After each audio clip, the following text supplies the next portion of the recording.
brought back, listening to this kind of school teacher. Throws you back in your chair.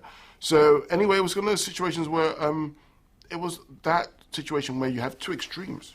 You have the IRA and you have Margaret Thatcher, and it's a case of a standoff. It's a case of who blinks first.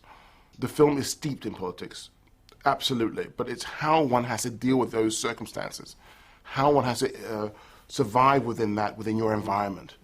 So it's drenched in politics, but it's about how one deals with that situation. It is about politics, but it's actually about humans trapped in politics, trapped in political institutions, political mechanisms. Oh, absolutely. And that's where the humanity of your film wins out. It transcends those systems and the methods that one needs to do it. I mean, there is obviously political doctrines on either side of the fence as such, but at the end of the day, it's always personal decisions which have to be made in order to sort of, how can I say, prop those things up.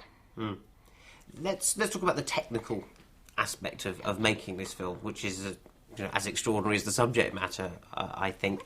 And I'd like to take you into the set, sure. Actually, back to the set there, which you filmed in Belfast. Mm-hmm. How crucial do you think it was to actually take the production to Ireland itself? Very. I mean, I wouldn't have made a film anywhere else apart from in Belfast. And also, it's important because of the crew. What was happening behind the camera and what was happening in front of the camera was extraordinarily crucial, of course, in the way that people's histories to the subject matter. I mean, from makeup to wardrobe, catering, scripts, camera. I mean, their relationship to the subject matter was very, very personal. I mean, there were stories of people.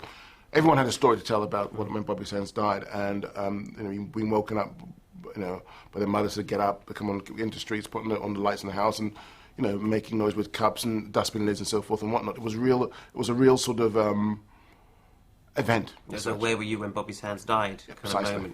Absolutely. Mm-hmm. And the crew all had. I'm assuming your crew were a mix of both Catholic and Protestant. I had no idea. I don't know. Never asked. Hmm. But isn't that extraordinary? That 27 years later, that things you could assemble that crew. I'm not sure that you could have done that. I never questioned it. 15 years. I don't know. I still don't know who's who. I don't know. I mean, I don't know. But my question is about time, I think, and about the approaching such a subject. Sure. There is a moment where it's okay. I never question it. I never question this. Never ask those questions because they're sort of they're so matter of fact. They're sort of okay. Can we move on now? It's like and I don't even know who's who. Are you? Oh, really? Okay, let's move on. Mm-hmm. Can you make that sharper, please? That's all I care about. Yeah, absolutely. Absolutely. Where did you shoot it in Belfast? We shot it in. I can't. My God, how embarrassing! I can't remember the actual name of the location, but it was a former sports centre. Which actually, I think U2 was one of the first bands to play there. I had their first concert in the north there, and it's a derelict sports centre. We filmed it, which was converted into a studio. So you built the prison. Basically, we weren't welcome to shoot it at the Maze, so therefore we had to make our own. And I had been there on several occasions, and we made it to Pacific measurements because I didn't want any breakaway walls. I didn't want any breakaways. I didn't want any of that. I wanted to have that sort of claustrophobic, that sort of contained element of the actual prison, the cells, in order to sort of have the camera be natural within those environments. Basically, letting the prison dictate to us where the camera should be. Yes. And that's what I'm saying. It's about systems, isn't it? Absolutely. And constriction. Absolutely. But that's just what I think. It's an aspect of the film that gets overlooked is the production design in that case, because that's great, those iron doors, they bang, they're heavy. Yeah, they are actually real. Those gates are actually salvaged from the Maze, because the other ones they knocked down with the Tom McCullen, the art director, sort of salvaged and actually did a fantastic job. Because I mean, even the floors have to feel like concrete floors, exactly. And then Tom, he's just a genius in that sense. I mean, it was wonderful to work with him, and the feel was just there. I mean, you walked in and you knew you were in the Maze. Yeah. Well, it must have been quite an experience to be on that set. Mm-hmm. I know you were the puppet master in a way, so it was your creation. What were the reactions to certain people, which I assume were in different ways, to playing the guards, to playing the prisoners, to being? I mean, just to go back a little bit, in a way, it was a blessing that we didn't shoot in the Maze. In a way, I think that if we did shoot in the Maze, it would have had a quite an effect, I think, on the crew. So in a way, it was kind of a blessing that we didn't get the permission to film there. The people, the cast who were on set, the guards and so forth and whatnot, it was interesting to police, especially when the riot scenes were, because people do sort of tend to adopt their roles in a very sort of, how can I say, all-engrossing fashion. Yeah. And one has to police that. Yeah. So these are the gauntlet scenes, yeah. if you like, which are just extraordinary to watch. It must have been. I've spoken to some of the actors about running that gauntlet, and then the people, the police, the prison officers who are doing it. You're saying, and you want it as authentic as possible. I'm assuming. Well, you use real truncheons, real sticks. Truncheons are sort of. I mean, you throw them down, they hurt. I mean, there's no. You got to get the contact, and therefore, they're not obviously, the wood as such or steel. They're sort of rubber, but you see the marks on the guys' backs when they go through it. So it actually has. It's real in that sense. I spoke to you before. I think fresh after first seeing the film in Cannes, and that was the scene that was still marked you. The actual making of it. Yes. That was the scene that. Seems to cause you quite a lot of pain.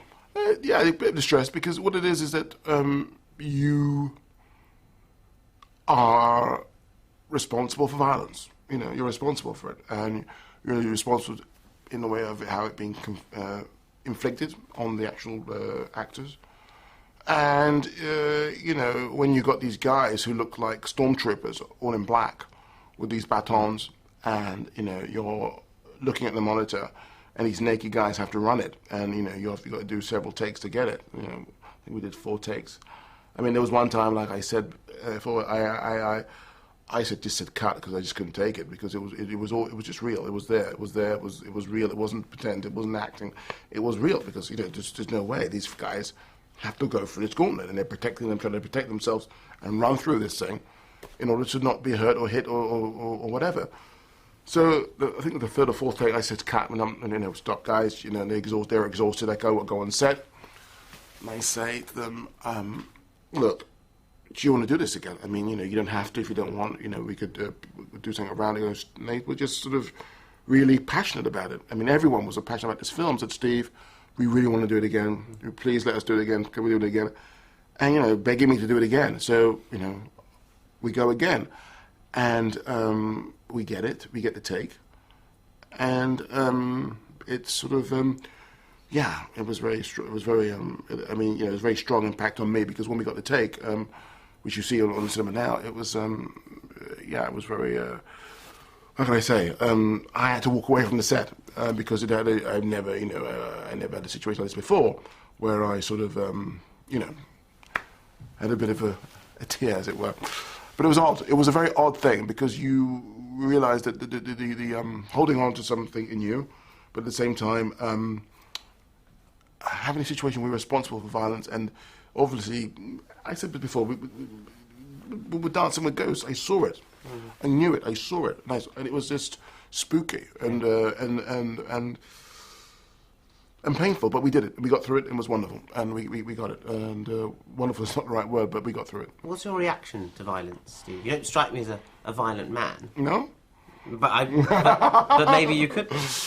No, it's always the after effect, isn't it? When you're, when I was a young man, been in some scraps, and what happens is when you're doing it, it's like, but when it stops, even if you are the sort of victor, as it were, whatever, if you're never a victor, you're always a loser, whatever you think of winning, and it's always that after effect, which is horrendous. So my response to violence is I'm not keen on it. Let's just say that, not keen on it.